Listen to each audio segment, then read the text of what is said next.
नमस्कार दोस्तों, मैं हूं आपका दोस्त सखा में जुगानी। आप देख रहे हैं जुगानी टॉक्स। और बात करते हैं आज की डेट में 2024 में क्या क्या बदलाव हुए हैं म्यूचुअल फंड इन्वेस्टर्स के लिए। क्योंकि म्यूचुअल फंड की ऐसी इंडस्ट्री रही है, 67 लाख करोड़ की एम के साथ आपने ऐसी भागीदारी करी है, उसके लिए मैं आप लोगों को बहुत बहुत धन्यवाद देना चाहूंगा। सारे सारे म्यूचुअल फंड इन्वेस्टर्स को जिन्होंने चूल्हे हिला करके रख दी हैं, पूरे पूरे ऑपरेटर्स और पंटर्स के। पंटर्स में इसलिए यूज करता हूं, इनके लिए शब्द मैं ही नहीं यूज करता हूं, बहुत लोग यूज करते हैं। ये एक मराठी भाषा है। पंटर मीन्स वही होता है कि जो कि भैया वो पूरा गेम प्ले कर दे और वो बहुत बड़ा सिकंदर बन जाए, ठीक है। लेकिन उससे पहले, ये बोलने से पहले मैं दो तीन चीजें बोलना चाहूंगा। मैं सबसे पहले एक बात बताऊं, आज हमने सवेरे चाय पर चर्चा करी थी और उसके बाद में कल जो है चने की टुकाई किया था हमारे सेंट पॉल दादा ने। उसके बाद में आज गौरव रंधवा सर ने बोला कि चाय के साथ साथ पकौड़े भी होने चाहिए। तो सर देखिए, मैं हमेशा आपको एक बात बताता हूं, कभी भी हमें जम करके एक्सरसाइज करनी है, दब करके खाना है, उसके बाद में काम की बात करनी है। तो सबसे पहले मैं एक बात बताऊं, ये रहा मेरा केला। मैं केला खाते खाते उसके बाद में आपसे बात करूंगा, सीधी और सिंपल सी बात है क्योंकि अभी टाइम हो गया है। दूसरा ये रहा मेरा एक गिलास दूध, दूध पीते पीते आपसे बात करूंगा। और तीसरा उसके बाद में ये रहा रसगुल्ला। वैसे मैं मिठाई से परहेज करता हूं क्योंकि थोड़ा सा पेट पूट हो कर रहा है, अपना निकल रहा है। लेकिन क्या है कि लाया था मैं अपनी श्रीमती जी के लिए गरम गरम रसगुल्ला, लेकिन उन्होंने एक ही खाया। एक बोली आप खा लो, मैं बोला यार टाइम ज्यादा हो रहा है, फिर उसके बाद में बात करते करते खाते हैं। सबसे पहले एक बात बताऊं कि भाई सीधी सी बात है, इसमें कोई भी दो राय नहीं है, क्योंकि म्यूचुअल फंड इन्वेस्टर्स ने मार्केट को बहुत बड़ा सपोर्ट दिया है। बिकॉज क्या है, आपको पता ही है कि LIC जब 2023 24 जो है जनवरी वाला खेला हुआ था, किसका, आपके अडानी जी के ऊपर, तो कहीं ना कहीं आपके LIC के ऊपर आरोप लगा था, क्योंकि आम जन का पैसा कहां लगता था LIC में। LIC का पैसा ये आया अभी, जब अब की बार वाला हुआ है, खेल हुआ है, तो निकल करके आया कि LIC का इतना नुकसान हो गया है। तब लोगों ने वो किया, अपना चिल्लाना शुरू किया। उसके बाद में कि भैया LIC का इतना नुकसान हो गया, नुकसान हो गया। हाँ, थोड़ा वो थी, मलाई थी, आई एम सॉरी। तो उसके बाद में LIC का पैसा, आपका आम जन का पैसा कहां गया, अडानी जी को ग्रो अप करने में। मैं जो है सरकार की कहीं पर भी वो नहीं कर रहा हूं, बुराई नहीं कर रहा हूं, लेकिन मेरे कहने का मतलब यह है कि एक पर्टिकुलर लोगों को आगे बढ़ाने के लिए आपकी LIC का पैसा वहां पर लगा। बेशक प्रॉफिट लोगों को मिले, कितना मिलेगा कितना नहीं मिलेगा वो मैं नहीं कह सकता हूं। मैंने आपको पहले बताया था कि मेरे पास एक LIC का, जो कि आपका ऐसा फंड होता है मनी बैक की पॉलिसी, उस समय हमारे एक मित्र ने हमें ही टपका दिया था। और उसकी किस्त जमा करने के लिए मेरे पिताजी कम से कम 15 किलोमीटर साइकिल चला करके जाते थे। उसके बाद में मेरी किस्तें कई किस्तें उन्होंने करी हुई, अपना जमा करी हुई थी। हालांकि आज के टाइम पर क्लोज हो गया है। काश अगर आज की डेट में हमारे पिताजी होते तो कम से कम उनको भी फक्र होता कि यस, हम लोग कितनी बड़ी गलतियां कर रहे थे। ठीक है, आगे उसके बाद में आपने वहां की जर्नी से उठा करके LIC की जर्नी से, पोस्ट ऑफिस की जर्नी से, बैंकिंग की जर्नी से हम लोग कम से कम इस जर्नी तक पहुंचे हैं। रही बात, मैं आपको एक बात बता दूं, क्रिप्टो में रिस्क लेना मैं बोलता हूं कि बिल्कुल भी आसान है। शेयर का रिस्क लेना मैं सबको मना करता हूं, भाई मेरे नहीं लेना, नहीं लेना, नहीं लेना। क्यों? क्योंकि आपको मैंने अभी कल ही एग्जांपल दिया था 2 फॉरेन की ब्रोकर फर्म्स का, ठीक है ना। तो उसके बाद में अभी क्या होता है, कई लोग बोलते हैं कि इनका नाम ले लिया, उनका नाम ले लिया। भाई मैं कितने नाम याद रखूंगा, हो सकता है प्रोनाउंसिएशन में कहीं ना कहीं फर्क आ जाए। जैसे हमारे सेंट पॉल दादा बोलते हैं कि इनके नाम को ये ले लिया, उनके नाम को ले लिया। दादा मैं बड़ी विनम्रता बोलना चाहूंगा, आप मेरे चैनल के बहुत ही अहम मेंबर हो, मेरे आप छोटे भाई के जैसे हो, बिल्कुल सही बात है। लेकिन आप बताओ, अगर जितनी मेरे को समझ है अपने देश की, अपने जो है भारतवर्ष की, तो बंगाल ही ऐसा स्टेट है जो कि पीता कुछ नहीं, खाता सब कुछ है, पानी भी खाता है। तो उसका क्या करोगे? तो कहीं ना कहीं हो सकता है थोड़ा बहुत एडजस्ट कर लिया करो आप लोग। अब चाहे वो शक्तिकांत दास जी हो चाहे वो शशिकांत दास जी हो, है दास जी, आरबीआई गवर्नर भी कई बार हमने यूज किया है, लेकिन उसको आपने कोट नहीं किया, तो ठीक है, वो अपनत्व के नाते मैंने वो बात बोली थी। विकास क्या होता है कि भाई देखो, किसी ने अगर ऐसे कदम लिए हैं जो कि आम जन के हित में हो, तो उनकी प्रशंसा करना, उनकी तारीफ करना, यस, वो हमारा फर्ज होता है। चलिए अब आगे बात कर लेते हैं कि 2024 में म्यूचुअल फंड के रेगुलेशंस में क्या क्या चेंज हुए हैं। तो सबसे पहला मैं चेंज बोलना चाहूंगा आपको कि जैसे आपका 2019 का, मैं बार बार बोलता हूं कि इतने फंड को ये रखना पड़ेगा, ये रखना पड़ेगा, ये रखना पड़ेगा। आने वाले समय में हमारी आने वाली पीढ़ी बोलेगी 2024 में एक नियम आया था नॉमिनी वाला, ठीक है। अब नॉमिनी इन द सेंस आपको नॉमिनी मेंशन करना कंपलसरी हो गया है। अगर आप नॉमिनी नहीं रख रहे हो तो भी कोई हार्ड एंड फास्ट रूल नहीं है, लेकिन आपको अपने एएमसी को बताना पड़ेगा कि यस, मेरे फंड का कोई नॉमिनी नहीं है। नंबर वन ये बात मैं बताना चाहूंगा, क्यों?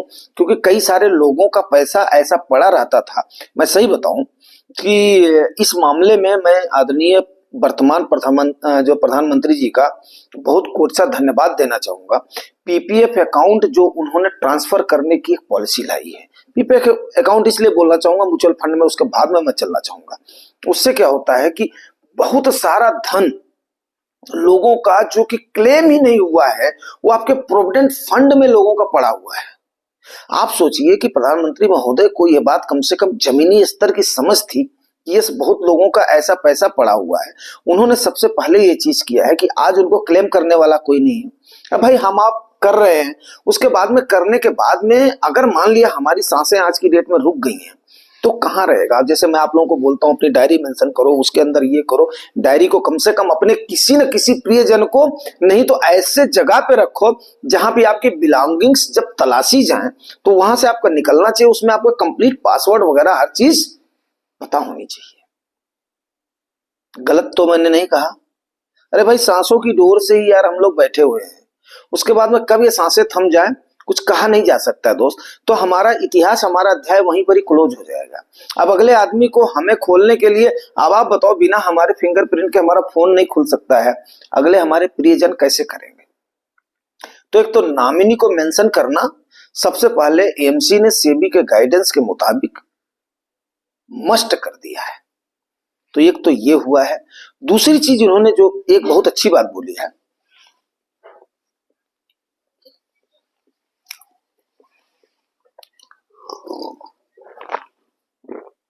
बुरा लग रहा होगा जो है, होगा आप लोगों को, भैया लगने दो, ठीक है।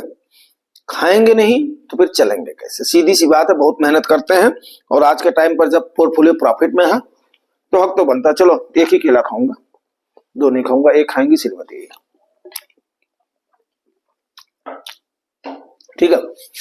अगला जो बदलाव हुआ आपका, सबसे द बेस्ट बदलाव हुआ इन्वेस्टर के लिए, वो ये हुआ है 2024 की मैं एक्चुअली बात कर रहा हूं।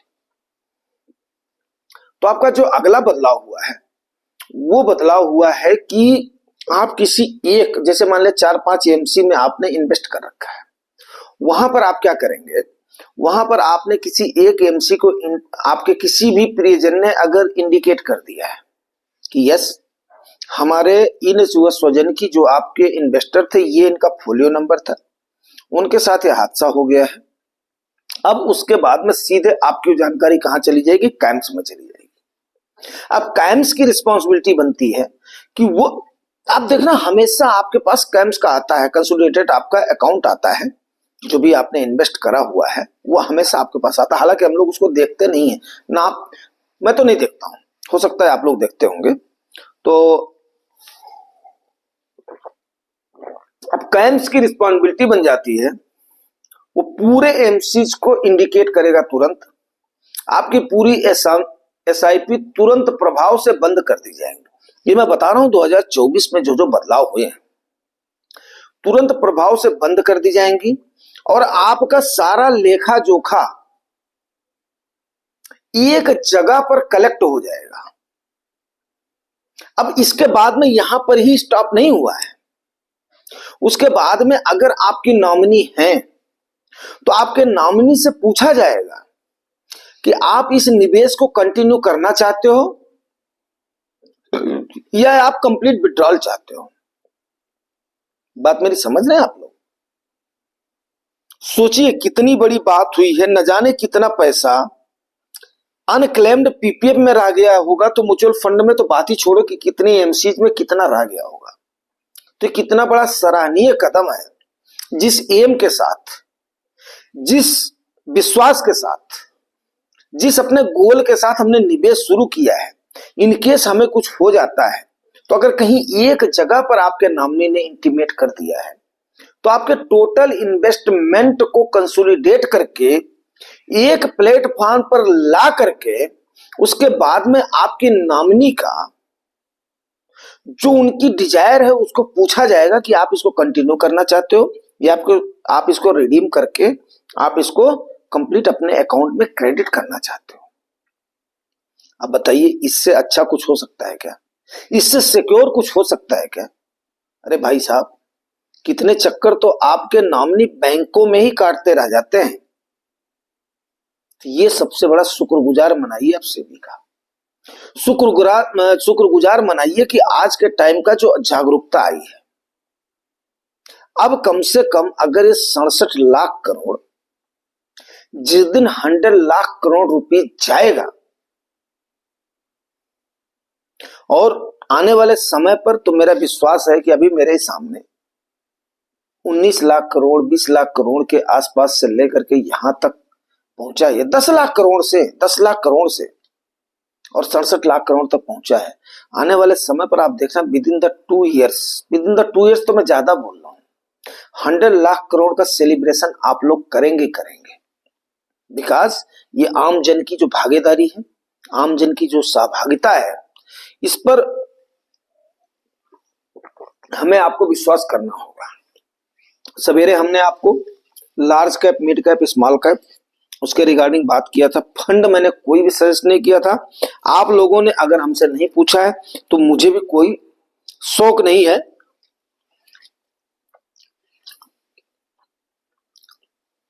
कि मैं आगे बढ़ करके आपके पास 3-3, 4-4 फंड का नाम लेकर के आपको इतनी मेहनत करके परोसूं। इसका मतलब क्या है? आप लोग अच्छे से जानते हैं आपने कौन सा फंड लेना है, कैसे इन्वेस्ट करना है। तो यस, अगर आप अच्छे से जानते हो तो ठीक है, जो भी इंफॉर्मेशन है वो इंफॉर्मेशन मैं आप तक पहुंचाता रहूंगा। तो 2024 की इंफॉर्मेशन आपके पास मैंने पहुंचा दिया है। उसके बाद में और भी कई सारे बदलाव इन्वेस्टर्स के हित में सेबी ने करे हैं। आने वाले समय पर उस पर भी मैं चर्चा में लाऊंगा और आप लोगों को बताऊंगा। सीधी और सिंपल सी बात है भाई, देखो चैप्टर हमारा है, क्लास हमारा है, सुनना आपका काम है। अब आपकी मर्जी है, आप उसको कितना सुनते हो, कितना स्किप करते हो, कितना अच्छा लगता है, कितना नहीं लगता है। लेकिन ये सारी चीजें दिसंबर महीने में आपके पास यूनिक वीडियोज में लाता रहूंगा और आपको सुनाता रहूंगा, ठीक है।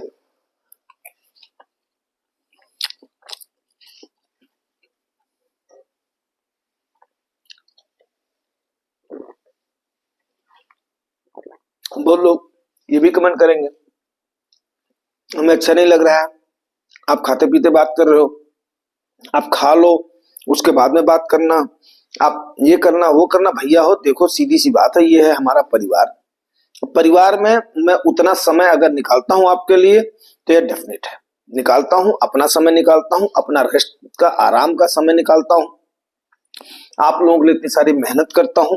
अब आप इसको अप्रिशिएट भी करते हो, बहुत सारे लोग अप्रिशिएट करते हो और मैं उसके लिए बहुत बड़ा एहसानमंद हूं आप लोगों का। और उम्मीद करता हूं कि आप लोग भी कम से कम लाइफ को अच्छे से, लाइफ को जैसे बोलते हैं ना कि लाइफ एक जर्नी है, इसको कंप्लीट करो। तो आप लोग अच्छे से अपने लिहाज से निवेश के साथ साथ अपनी जिंदगी को जिएंगे और अच्छे से यहाँ पर काम करेंगे, मेहनत करेंगे। और इसको हमेशा, मैं आपको एक बात बताऊं, मैं इसको ले लूं, अरे यार मेरे को 20 मिनट ये करना वो करना है, मैं आपसे कितनी देर कर पाऊंगा यार। सीधी सी बात है, फ्रैंकली और फ्रेंडली आपसे मैं बात करूंगा, तब जाकर के इसमें एक उल्लास आएगा, इसमें एक पार्टिसिपेशन आएगा। सीधा और सिंपल सा हिसाब किताब है। उम्मीद करता हूं दोस्तों बहुत सारे लोगों को ठीक भी लगेगा, बहुत सारे लोगों को नहीं भी ठीक लगेगा। जिनको नहीं ठीक लगता है वो मेरे को माफ करना, जिनको ठीक लगता है वो प्लीज अप्रिशिएट करना, क्योंकि अब आने वाले समय पर जो 2025 में हमें दिखाई दे रहा है, ठीक है कंसोलिडेशन में रहेंगे, नो प्रॉब्लम, कोई भी हार्म नहीं है। बस जितना हमारा करेक्शन, एक्चुअली मैं आपको एक बात बताऊं, रियली मैं बताऊं,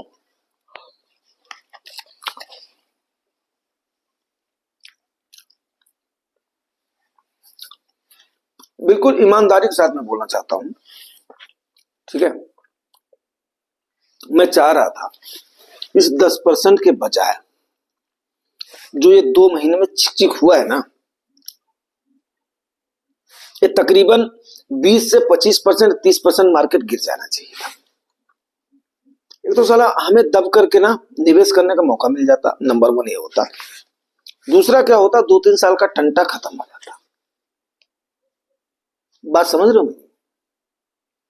2-3 साल का टंटा एकदम से खत्म हो जाता, उसके बाद में जहां चलना होता मार्केट चलती, और जितना हमने ताकत लगानी थी लगा देते। अब कम से कम क्या है कि 2-4 महीने 6 महीने की हम लोग उससे जो है अपना फुर्सत तो पा गए। जब तक कोई बहुत बड़ा ट्रिगर नहीं आएगा तब तक हम बहुत अब भी नहीं जाएंगे, जब तक बहुत बड़ा कोई ऐसा नहीं आएगा तब तक मार्केट हमारी गिरने वाली भी नहीं है। अब ये ढक्कर पक्कर जैसे मीटर गेज वाली ट्रेन चलती थी ना, उसी प्रकार से चलेगी। मतलब वो स्पीड में अभी जो है ना रिदम नहीं आएगा, उस हिसाब से मजा नहीं आएगा। जो मैं बोलना चाह रहा हूं मेरे ख्याल से आप लोग समझ रहे होंगे। अगर जो समझ रहे हैं वो मेरे ख्याल से मार्केट को समझ चुके हैं। अगर 20% से अब करेक्शन हो गया होता ना तो मजा आ जाता, 2-3 साल के लिए अच्छे से एंजॉय करते, बढ़िया एक ही बार में निवेश कर देते, एसआईपी से चलते रहते, ना धुकुर ना पुकुर ना ये ना वो। हर दिन मैं भी आपको फंड के बारे में अपना बात करता रहा था। अब तो क्या है, मेरे लिए तो वाइड रेंज हो गया, या और सारे इन्फ्लुएंसर्स के लिए वाइड रेंज हो गया, लेकिन ये इन्वेस्टर्स के लिए एक सरदर्द हो गया है। बहुत ज्यादा ताकत लगानी पड़ेगी हमें। तो उम्मीद करता हूं इसी ताकत के साथ में हम 2025 में भी चलते रहेंगे। अभी देखते हैं उसके बाद में आरबीआई की प्रतिक्रिया क्या आती है। और दूसरी बात, एक बात आपको मैं बता दूं, लास्ट में चलते चलते बड़े मार्के की बात बता रहा हूं, ठीक है। कोई भी काम हमें ऐसा नहीं करना चाहिए जिसका इंपैक्ट हमारे आने वाली पीढ़ी पर पड़े। कोई भी काम हमें नहीं करना चाहिए। इसका जीता जागता एग्जाम्पल ये है, फिरंगी या विदेशी कितनी भी गलती कर देना वो अपने को याद नहीं रखते हैं, लेकिन हमारी एक छोटी सी भूल को ना वो हमें पीढ़ी दर पीढ़ी याद दिलाते रहते हैं। आपको पता है परसों की 8,000 करोड़ की 8,500 करोड़ की खरीदारी को 5 दिसंबर वाली को 6 दिसंबर को इन्होंने क्या किया है, धो करके पानी कर दिया है। जबकि उस दिन हमारा सीआरआर का रेट कम हुआ है, उस दिन तो एफआईआईज को खरीदारी करनी चाहिए थी। हमारे आरबीआई के गवर्नर साहब ने टाइम से डिक्लेयर कर दिया था, ये सीआरआर में 0.50% की हम कमी को डिक्लेयर कर रहे हैं, मार्केट में लिक्विडिटी हमारी फ्लो होगी। लेकिन नहीं, 6 दिसंबर को एफआईआई ने क्यों बिकवाली किया आप लोग बता सकते हो? शायद आप लोगों का ध्यान ही उधर नहीं जाएगा। क्यों? हम लोग तो ठहरे छोटे इन्वेस्टर, बड़े बड़े लोगों का भी ध्यान नहीं जाएगा। अब जो सैनपाल दादा बोलेंगे कि हमें तो पहले से पता था। अगर सैनपाल दादा आपको पता था तो जरूर कमेंट करिएगा। मैं आपको बता दे रहा हूं क्यों हुई है उस दिन एफआईआई की बिकवाली। उस दिन हमारे उस नासूर को याद दिलाने के लिए हुई है, जो कि 6 दिसंबर 91 या 92 में, आई थिंक 92 था या 91 था, I am not sure. Narasimha Rao ji उस समय पीएम होते थे, आदरणीय मुलायम सिंह जी उस समय सीएम होते थे, और उसी समय हमारे बाबरी मस्जिद का ढांचा टूट करके गिरा था। वो मनहूस दिन था 6 दिसंबर 91 या 92 को, जिसको पता है उसको करिएगा। और इन फिरंगियों ने उस दिन बिकवाली करके हमारी मार्केट को रेड करके, जबकि सीआरआर के रेट की कटिंग उस दिन हुई थी। 6 दिसंबर को क्यों रखा गया था वो दिन? बहुत सारी चीजें होती हैं, बहुत बड़े बड़े लोग उन चीजों को सोचते हैं, सोच समझ करके उस बात का जवाब देते हैं। हमने तो जवाब देने की कोशिश किया था कि यस 6 दिसंबर की डेट में हम ये कर रहे हैं ताकि हमारी मार्केट ना गिरे, लेकिन उन्होंने हमारे उस नासूर को याद दिलाया। ये ध्यान रखिएगा, कभी भी अगर आप निवेशक बने हो तो इतनी छोटी छोटी चीजों को आपको बारीकी से ध्यान देना पड़ेगा। अगर जो लोग इत्तेफाक रखते हो वो हमें बताने की कोशिश करना, और जो लोग इत्तेफाक नहीं रखते हो वो भी हमें बताने की कोशिश करना। दूसरा क्या रीजन था अगर किसी के पास है वो भी हमें बताने की कोशिश करना। तो यस, कोई बात नहीं है, हमने अच्छे भी बहुत काम किए हैं। वो हमारे एक इतिहास का काला चैप्टर था, जबकि हमने उसको धोने के लिए देखिए आज वहां पर अच्छा खासा अयोध्या स्टेशन का मेरे सामने बहुत बड़ा जीर्णोद्धार हो गया है, एयरपोर्ट वहां पर बन गया है, उतना सारा वहां पर डेवलपमेंट का काम हुआ है, मंदिर भी वहां पर बना, कई सारी चीजें हुई हैं। लेकिन आप धो पाए क्या उस दाग को? नहीं धो पाए। और नासूर बन करके आपके सामने वो दाग दिखाई दे रहा है कि यस ये देख लो। तो इस वजह से उस दिन जो है बिकवाली हुई। अब देखते हैं आने वाले समय में मंडे को क्या होता है, और उसके बाद में अच्छे खासे वीडियोज में लाता रहूंगा, कई सारे इंफॉर्मेशन लाता रहूंगा। हाँ, ये मेरा अपना ओपिनियन होता है, क्योंकि एजुकेशन चैनल है, ये किसी के लिए निवेश के लिए सलाह नहीं। निवेश करने से पहले आप लोग किसी न किसी अपने फाइनेंशियल एडवाइस सलाह जरूर लें। मिलते हैं सवेरे किसी और सेशन में। Thank you very much.